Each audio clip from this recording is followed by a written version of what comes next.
It's a Saturday. It is proper football back. It is a Saturday match day when football has been played at 3 o'clock for a change. God, how many times have we had the privilege of actually saying we've got a 3 o'clock game today at Ibrox? And that's right. Today, the visitors obviously are that lot from the capital. Sort of the what was it Dean Chalmers once called them in that song? Some sort of poor reflection or some sort of replica of the other green and white team. I think he used another word to describe them. I think it was something that rhymes with height. There we go. Anyway, Rangers take on Hibs today at Ibrox in, what has very quickly become a must-win game for the club. A game where 3 points is absolutely, so important now. The last game Rangers had was, of course, called off, that game at Dundee, which has now been rescheduled for the 10th of April. Obviously, prior to that, we had our cup quarter-final. Prior to that, we had a defeat in the Europa League, a 1-0 home defeat, to be precise, against Benfica. Obviously, prior to that, there was a 2-0 win over today's opponents. We will reflect on those games in this video, on this match day news video. Prior to that, of course, there was the 2-2 draw in Lisbon, which gave us all hope for that second leg. False hope, as it turned out to be. And then our last outing in the league was actually a 2-1 defeat at Ibrox against Motherwell, that god-awful day at the start of March, something we desperately need to put behind us.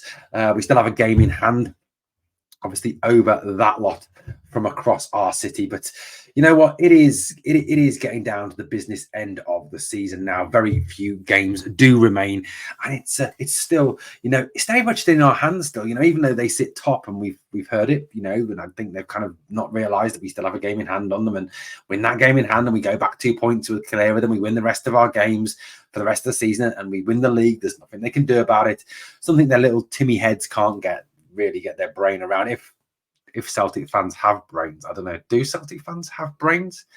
That's an interesting discussion for another time, obviously. So let's talk a little bit about the game today. Now, Philippe Clement delivered some very promising news and some very negative news as regards player fitness, as it seems to be the case throughout this season. Every press conference reminds me more of an episode of Casualty or an episode of ER or an episode of Chicago Med with the very regular medical updates on our players. It would be nice, wouldn't it, to actually start the press conference in a way that doesn't involve talking about players who are injured and players who are not injured and players who are fit and players who are going through rehab and not rehab for anything other than getting back from injury, of course.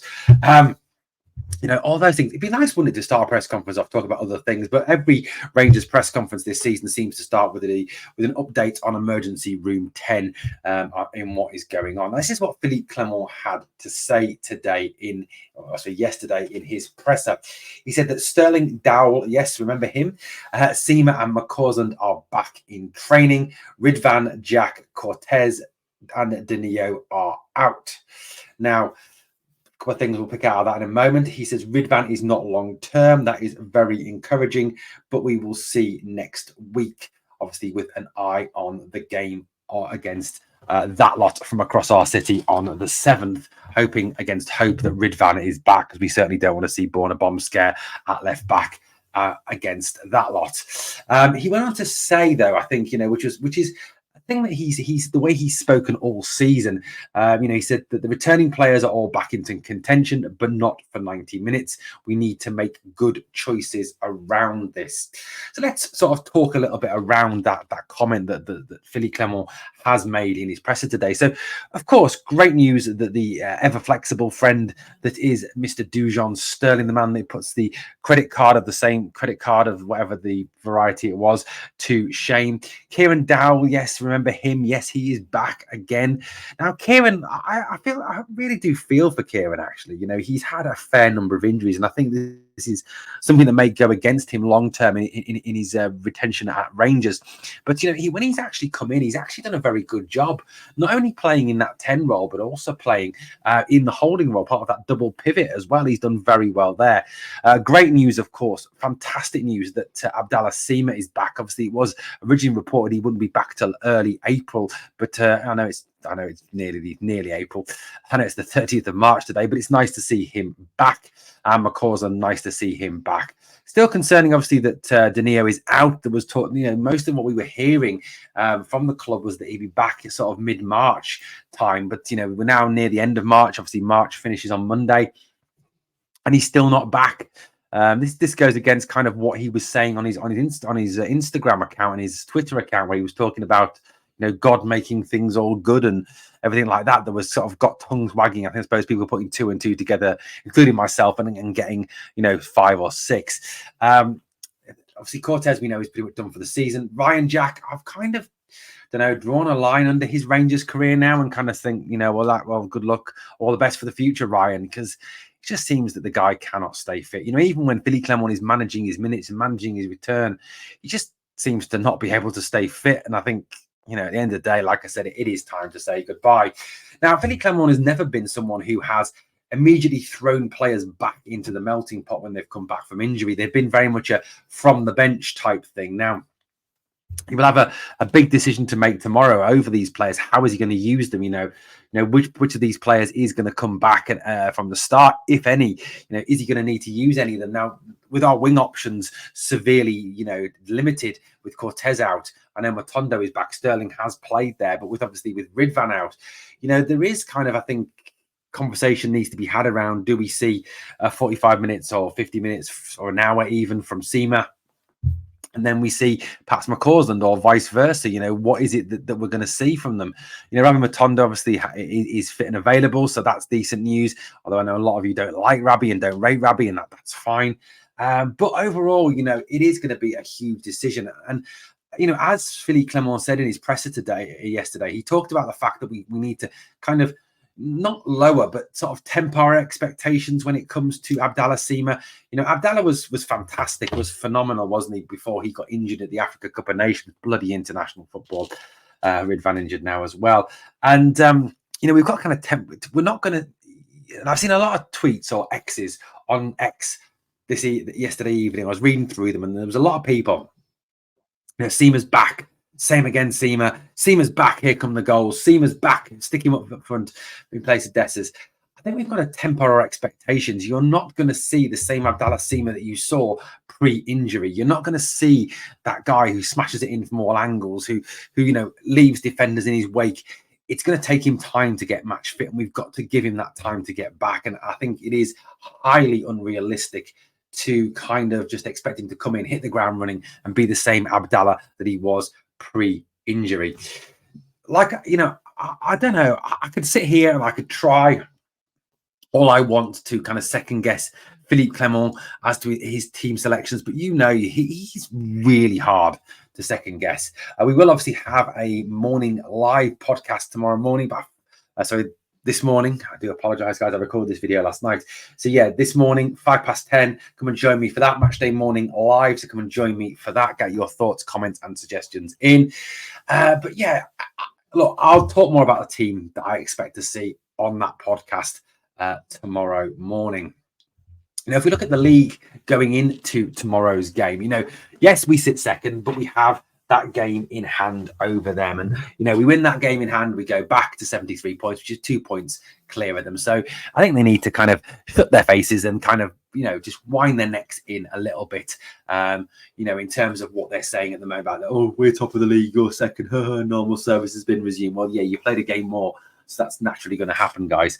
Hearts in third, Killy in fourth, St Mirren in fifth, and tomorrow's opponents, Hibs, are in sixth. Obviously, with Dundee and Motherwell in fast pursuit of them. And to some extent, I suppose, as well, Aberdeen could even be considered as in the hunt for the top six, as with these three remaining fixtures for some, for others like ourselves and Dundee. It's still all to play for in terms of those top six positions. It looks fairly set that obviously ourselves, that lot, Hearts, Killy, and St Mirren will be in the top six. But who will take that sixth place? Will it be Hibs? Will it be Dundee? Will it be Motherwell? Hence why Hibs are going to want to come to Ibrox and, play with a bit of.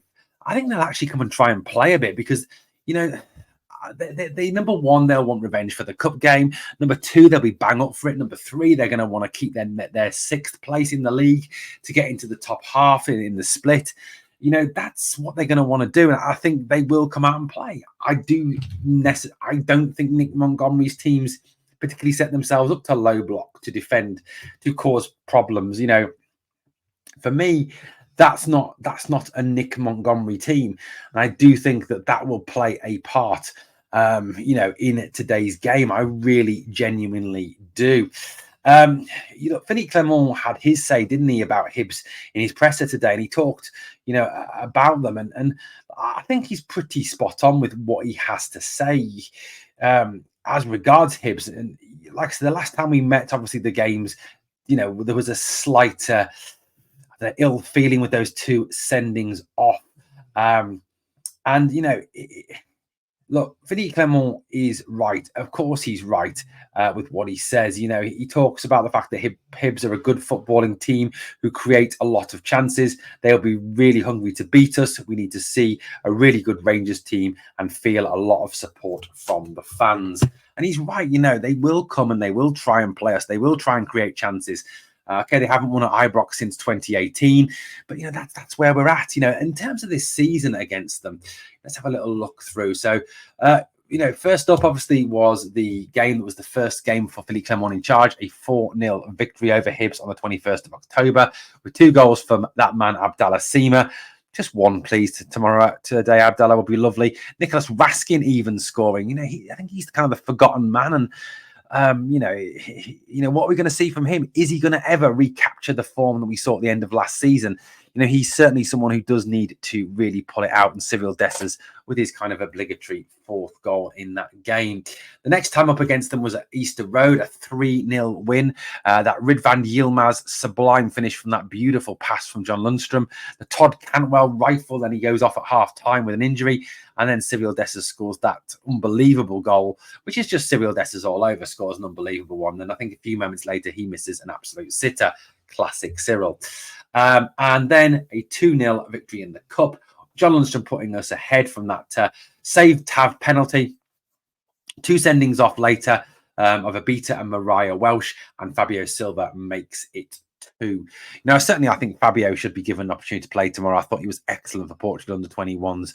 And I've had people questioning me, well, you say, he's done well for it's under 21s, it's under 21s. Yes, but but Dessers, scored a penalty and he did okay apart from that horrific miss for Nigeria. Yeah, but the standard of African football against the standard of even European under 21 football are 2 different things. I think there's a lot of European under 21 teams who would beat a lot of the first nation Africa teams. I really genuinely do think that. So that's something we've kind of got to take into consideration. Last time out for Hibs was against Livingston, a 3-0 victory before the international break, with goals from Abita, Mailida and Lafondra. But no great shakes that. It is Livingston. They are rock bottom. They are widely one of the worst teams in the SPL, and they are pretty poor. I mean, if you look back at that league table there, they are bottom, 10 points behind Ross County, 11 points behind St Johnstone. They are absolutely dead and buried this season. They really are. And you've got to feel, I suppose, for some degree to Davy Martindale over the situation he has been placed in at the club. But look, let's look at the overall head-to-head between Rangers and Hibs. So there's been 75 games in total between Rangers and Hibs. We've won 47, they've won 16. Like I said, their last victory at Ibrox came in 2018, a 2-1 victory. A team that includes the likes of John McGinn, who is now with Villa. 12 draws. Total score, we've got 143 to their 79. In terms of the games at Ibrox, 24 Rangers victories, 9 Hibs victories, to only 2 draws. So, a vastly, vastly superior record at Ibrox Stadium, as you would expect with it being our home and the fact that we do play very well on that carpet of a football pitch. Look, today it's very quickly become a must win because they don't play till tomorrow against Livy, which they're going to win because Livy are useless. But, it's a game we've got to win. We've got to go out there, put pressure on them straight away, and I'm not talking about Hibs here. I'm talking about that lot across the city. A victory tomorrow, we go back on top. It's kind of like, well, over to you, Celtic. Now, yeah, the likelihood is they're going to go into the Old Firm next weekend, obviously top of the league. because of the fact they play Livy, they play the game more, etc., etc. But it's a game we've got to win. A game we've got to go out there and really push it. A game we've really got to go out there and perform in. Tomorrow, what we need to see, today, what we need to see against Hibs is us go from minute one to attack from minute one, a quick, fast start. No slow, dithery football, no, passive passing, no sideways passing, no great, volume of it, no slowing of the game down. We've got to play at a high tempo. We've got to play and get at them from the minute one. We've got to vary those points of attack. We've got to use the 10. Hopefully tomorrow Cantwell starts. Hopefully we see, Todd back in form. We've got to use the wide positions as well, and hopefully some of those returning players can have an impact for Rangers. It's not going to be easy. Let's face it. They will come and try and make life difficult for us, but it's at Ibrox. We've got players back. This squad is good enough, no matter what you think of this squad. And yes, I think there are a lot of players who do need to be moved on at the end of the season, but it is still a good enough squad to go out there and get the result against Hibs. I genuinely feel that, really do feel that.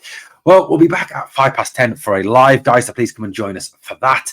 Just a few bits and pieces, obviously, building into today's game, and that very interesting news, obviously, regarding the fitness of players coming out of Philippe Clement's press conference. Well, thank you for watching Glasgow Rangers Nation, guys. Please, obviously, smash the sub and help the channel to keep on growing.